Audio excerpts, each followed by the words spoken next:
Today on Florida Sportsman Project Dreamboat, FS boating editor George Labonte meets with the owner of a 23-foot regulator as it's readied for the addition of an engine bracket. As Florida Sportsman's boating editor, I felt this was a chance to really learn some valuable information about the before and after analysis and, get some numbers that I could actually tell people about at the end of the day. And George Labonte sits down with Brian O'Donnell, owner of Marine Customs Unlimited, to revisit some of the most memorable builds and restorations from this season of Project Dreamboat.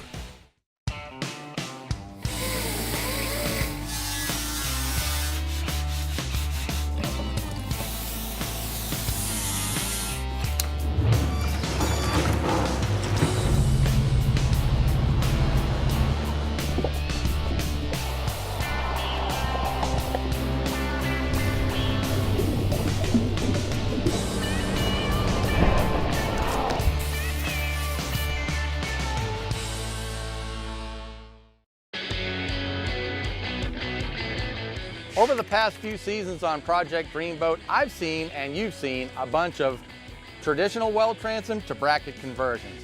Now, I've seen them even before I was involved with this show, but I've never had the opportunity to do actual hard analysis of the before and after conversion and compare the numbers and see just exactly what you've got to lose or gain if you do a conversion such as this.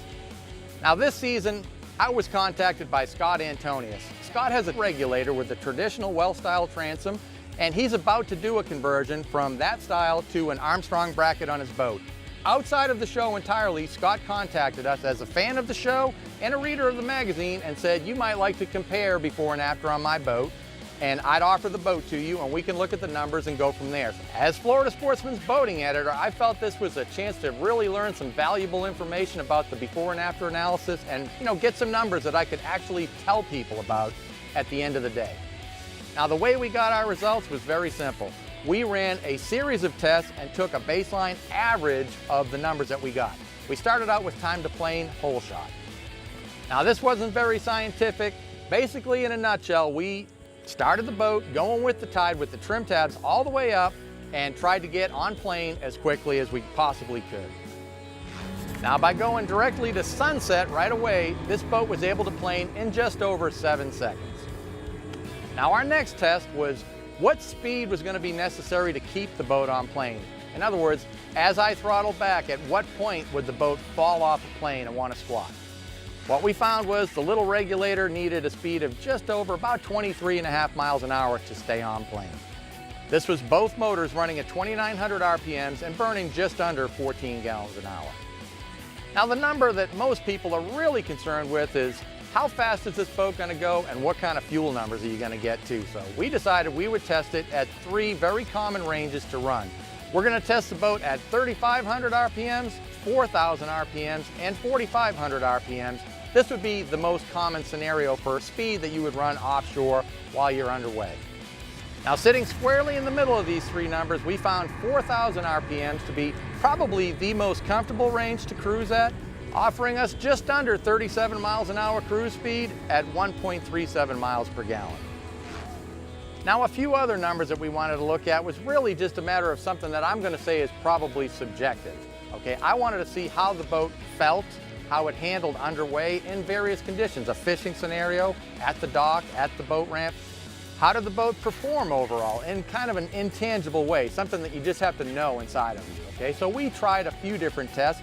We ran the boat. We ran the boat and maneuvered around. We tried to do figure eights in the boat. We cut around buoys in the boat. I would say on a whole, this boat ran pretty good before the conversion. One thing I did notice was that the engines did get underwater when we started, but in the big picture, the boat really handled maneuverability-wise and everything. It didn't have very many bad habits. It felt pretty good. After I got done this morning with Scott and the boat, I took plenty of notes and sent Scott on his way. Now, he left with the boat to get the bracket installed, and I went to set about crunching the numbers in my own head. When we return, FS boating editor George Labonte retests the performance of the 23-foot regulator after the installation of an engine bracket. This segment brought to you by Power Pole. Swift, silent, secure.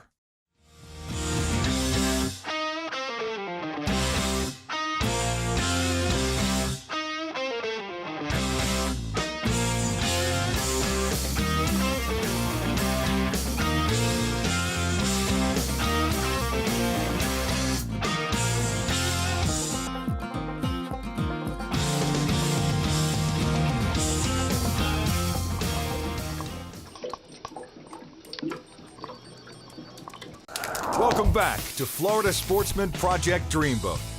Join us as FS boating editor George Labonte puts the 23-foot regulator to the test with a new engine bracket installed on the transom. A few weeks passed and Scott called me up informing me that the job was finished and he was ready to put the boat in the water and let us see how it was going to perform with the new bracket.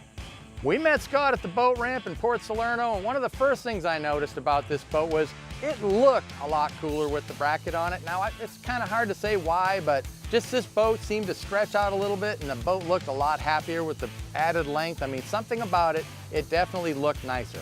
We started out underway to get to the spot where we did the original test and started right out to shoot with our hole shot test. Now, our before test showed this boat took about just over 7 seconds to plane, and with the new bracket installed, we were right at about 5 seconds to plane. Taking 2 seconds off the hole shot was really a noticeable improvement, and more importantly, one of the things that I noticed too was the added flotation from the bracket. These engines went nowhere near the water. Before, the engines were half underwater when we took off, and again when we slowed down, and this phenomenon was completely gone with the addition of the bracket. This was a noticeable improvement. Our next test was what's the minimum speed we could run the boat at and stay on plane. Now, before Scott added the bracket to this boat, the boat needed 23.5 miles an hour to get up on plane at 2,900 RPMs. With the addition of the bracket, the speed number dropped to 21.75 miles an hour at 2,800 RPMs. And the fuel numbers at both of these levels were virtually unchanged. But the ability to plane at a slower speed is going to enable you to get from A to B a lot more comfortably on a rough day without the boat wanting to hunt for a high-speed RPM. Now, once again, as in the before, we tested the boat at 3 different very common cruising RPMs. We noticed both an improvement of speed and fuel economy across the board at all 3 of these ranges, with the most noticeable being at 4,000 RPMs, where the before numbers showed us 36.8 miles per hour at 1.37 miles a gallon. And the after numbers showing us an improvement to 38.1 miles an hour and 1.56 miles per gallon. Now, is it a really dramatic change in all these numbers? Not necessarily, but the numbers are definitely there and they don't lie, okay? You're gonna see better fuel economy and better performance from a math standpoint. How much money are you gonna spend at the pump? The guy that owns this boat that did the conversion is definitely going to realize some savings. But more importantly to me, the changes that I noticed in the boat were this boat handled infinitely better with the bracket. Now, when I say infinitely better, this is going to be something that's hard for me to quantify to you other than the fact that it's just the feel of the boat. The boat floated higher in the water. The stern end of the boat didn't squat. The engines never went in the water, but just overall, the boat to me felt happier having this bracket on there. It was much more maneuverable. It was much easier to handle at the dock. It was much more maneuverable in close quarters. The boat backed better. It went forward better. It did figure eights and turns better. Just overall, a better performing boat. When I was finished with the boat, I absolutely think Scott got his money's worth. I noticed it's way more responsive. The steering is more responsive. The boat reacts faster. It planes off faster. I think it rides a little bit more level, and it's burning less fuel. And easy to get on and off. The other boat, the motors were on the transom. It was very hard to get on the back of the boat. Now we have the dive ladder, which is right off the side of the bracket here, and it makes it much easier to get on and off the boat. It was well worth the investment, and the boat runs better, and thumbs up. Awesome. At the end of our test, I was glad I had the opportunity to do a real before and after comparison of this boat. Now, is a bracket going to be the silver bullet fix-all for every single boat out there? Maybe not, but for this regulator, I know Scott was really happy, and he's quickly going to realize that his investment was not in vain. This boat just ran better, and he knows it.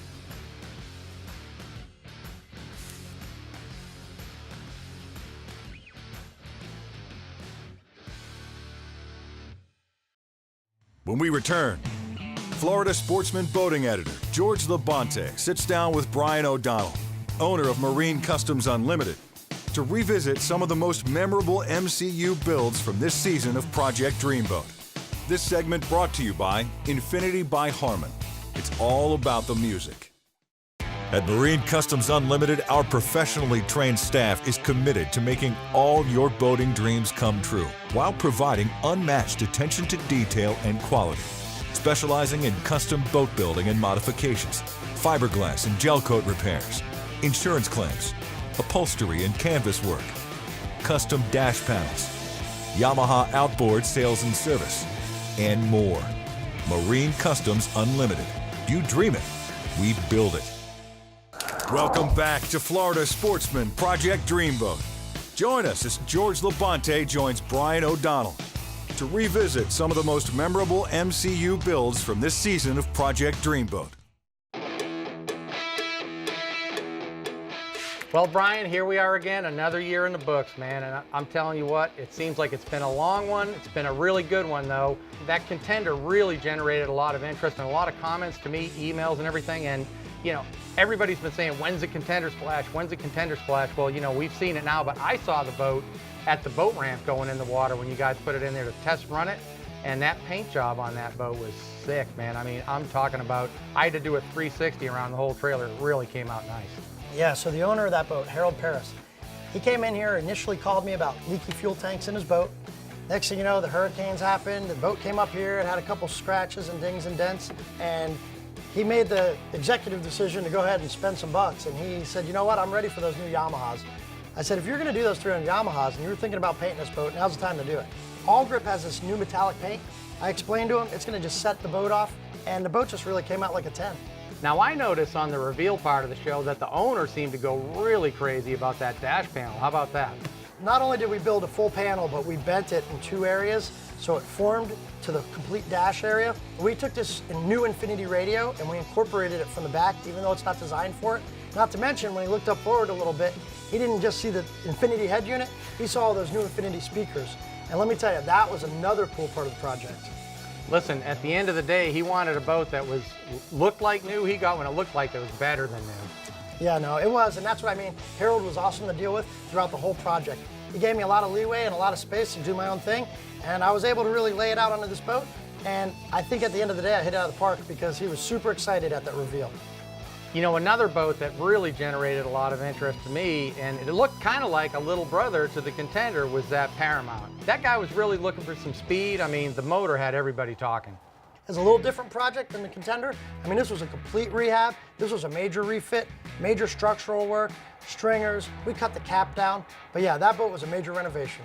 Whose idea was it to cut that cap down? I mean, you basically changed the look of that boat. I mean, nobody probably would even be able to tell what kind of a boat it was now with that new look on that shear line. So it actually originated from Steve telling me that it would look really cool, and it just brought it into a new era, and the boat looked super sharp when we got it trimmed out.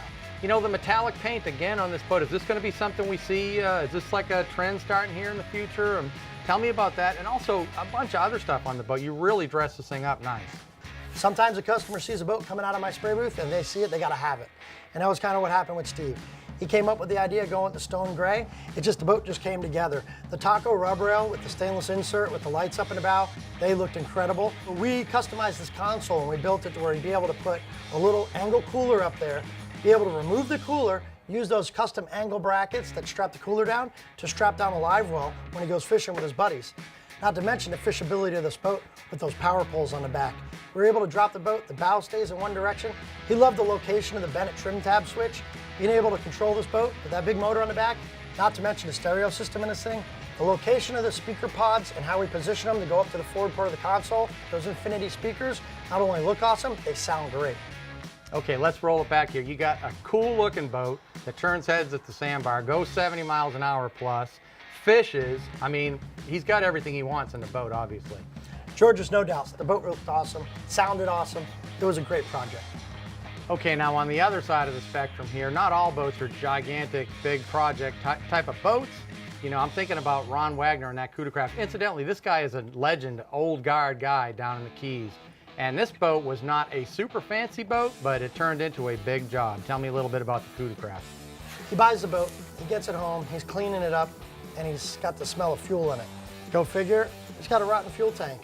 Now you wouldn't expect that or think it in this later model boat, but let me tell you, the way they constructed and put this thing together, that's what caused this problem that they had with the fuel tank. I couldn't believe the things I found as we cut this boat up. They never put limber holes in the stringers. This thing just filled up with water from moisture and the rain and all the other things washing the boat down, and the water had nowhere to go. So it literally was rotting away, just sitting there. And being a real simple build and not a whole lot of things going on with it, it was still a major project. Okay, now this guy's going to use this boat down in the Keys. I mean, he's been a guide in the Keys forever, and he's going to use it as a guide boat. So anything special you needed to do to make that work for him? I had no idea. I've built a lot of boats for people. I've never been asked to make one live well a dark reddish brown color and another one a blue color. And apparently the baits adapt to the colors, and depending on where you're fishing, you want the baits to have a deeper color. But these are the tricks you learn after guiding over 50-something years, especially down in the Florida Keys. Ron called me up after receiving the boat. He had only had it for 3 or 4 weeks, and he said, "Brian, I hate this chair in the boat." He told me he wanted a cooler at his seat, not under the seat. I reached out to my friends over at Angle Coolers. They had me this custom cooler all set up with a C-deck pad so Ron could sit on it, and I built him this really neat PVC extruded box that we painted with all grip, and it's actually a tackle drawer that he could slide out and put all types of storage of tackle and other odd ends. It really came out nice, and it was really functional for him. Brian, as a guide, I understand, what Ron was going for, and guys are particular. I mean, everybody's got a little bit different idea what the perfect boat is for them. My idea is not going to work for him necessarily, and his not for me. But, at the end of the day, I think Ron got exactly what he was looking for with this boat. When we come back, George Labonte joins Brian O'Donnell to discuss their favorite one-man dreamboat builds from this season of Project Dreamboat. This segment brought to you by Armstrong. Experience the Armstrong advantage. Do you have the Armstrong advantage? In its most basic form, an Armstrong outboard bracket improves the efficiency of your outboard motor. This equates to a faster time to plane and higher top speeds. The list of advantages continue with improved maneuverability, added space, and a quieter ride. Adding a swim platform accompanied by an Armstrong boarding ladder will certainly add to your day out on the water. Isn't it time for you to gain the Armstrong advantage? Welcome back to Florida Sportsman Project Dreamboat. Join us as George Labonte joins Brian O'Donnell to discuss their favorite one-man dreamboat builds from this season of Project Dreamboat. You know what? We actually put together some great stories, I think. I mean, one of the things that I enjoyed about the season was trying to find the human side of the story, and tie that together with the build. And I think we really succeeded with that this year. Starting with the Whaler, for example, the very first show of the season. The Boston Whaler, now this is Alan Black. This guy's a sport fish captain from Stewart who grew up in Walker's Key in the Bahamas. And for anybody that's ever been to Walker's, you've ridden on the Love Train, that was a 25 Whaler. For him, the significance here was he worked for a guy running a private boat, and that gentleman, he was fighting a battle with cancer, and he went 8 years, and the guy at the end of his life decided to give Alan this boat so he'd have a boat to take his own son fishing on, but he had his work cut out for him. He built this boat so he could deep drop and fish for swords. He needed to put a transducer, which on a whaler, can be problematic. I mean, you've seen how this boat is made of foam. Well, he had to route out a spot into the hull, cut a piece of that foam out, and dried in this transducer into the bottom of the boat so he could read in those extreme depths. Some other things, I mean, Alan does a lot of trolling, and in the tropical heat, I might add. He put a great big, really nice hardtop on the boat, added the taco riggers to it, for trolling. A lot of nice custom touches for his fishing needs. The boat is called the Xephos, the Greek word for this double-edged sword. And having a gift of a boat, the boat being given to you, was kind of a curse and a blessing at the same time. That's where he came up with the name, but he'll be able to enjoy the boat for a long time with his family. All right, George. So one of the boats that really caught my attention, and it has to do with my need for speed, was a boat those guys built, the Scandi White. They were actually out of Daytona Beach. They owned a race team. Tell me about that boat. Yeah, you know what? That was a really cool story, and that one just kind of fell in my lap. This story started years ago when Todd and his brother were younger. When they were kids, actually, their uncle had this boat, okay? It was just a straight-up old John boat, but those guys loved that boat, and their uncle used to take them out on it. The boat sat and sat, and it really fell apart and ended up filling up with water, and it was in the uncle's yard. And finally, as adults, they were able to talk their uncle out of the boat. Okay, now fast forward into their life as adults, these guys have a Daytona race team, Spirit of Daytona. They had the fabricating shop to do all the custom metal work on this boat, powder coating, and basically they took an old wrecked John boat and really went all the way with the boat. Having the ability to use all those assets and tools at the race shop made a huge difference. This boat was really tricked out. The one that got me this year was the Dustin Tool tribute boat. That thing was pretty incredible. That was over the top. I don't care what anyone says. The audience, all the people that watch this show, I knew that drew some tears. You know, that story, it really was special to me and the Toole family, as I said. I mean, they're just great people, and, you know, really tragic the way this boat came about, but, you know, what a way to honor his son. And the story is, his son originally bought this boat, and he had plans to make this boat a nicer boat, but unfortunately, you know, it just didn't end up that way, and he was taken too soon. And I think Jeff and his sons, you know, really had their heart in the right place when they started the thing, and it just escalated into something way bigger. You know, they were really able to incorporate a lot of personal touches, you know, to honor the memory of Dustin here, and, you know, the finish work and stuff on the boat really reflects that. And I know Jeff and Dalton said that they feel Dustin's presence every time they get on the boat. In fact, Dalton said that if Dustin could see this boat, he'd fall out if he saw what they did. I'm really gonna have to agree with him on that. So tell me about that other boat the guide had down in the Keys. Gary Skrobeck is a guy who grew up in the Keys, and his dad, Skip Paxton, is one of the old guard, just like the guy with the coup de craft, legendary old-time guy who's been there guiding since the 60s, all right? Skip was friends with Willie Roberts. This was a 1972 Willie Roberts boat that, very similar to the boat that Skip's guided on for 50 years, a boat that Gary, as he was growing up, admired from a distance for a long time and always dreamed about having a boat like that, or even that boat one day. Well, as an adult, the opportunity to get this boat comes his way, and he decides, I'm gonna take this thing and do a hull-up restoration, and I'm gonna use this for my own guide boat.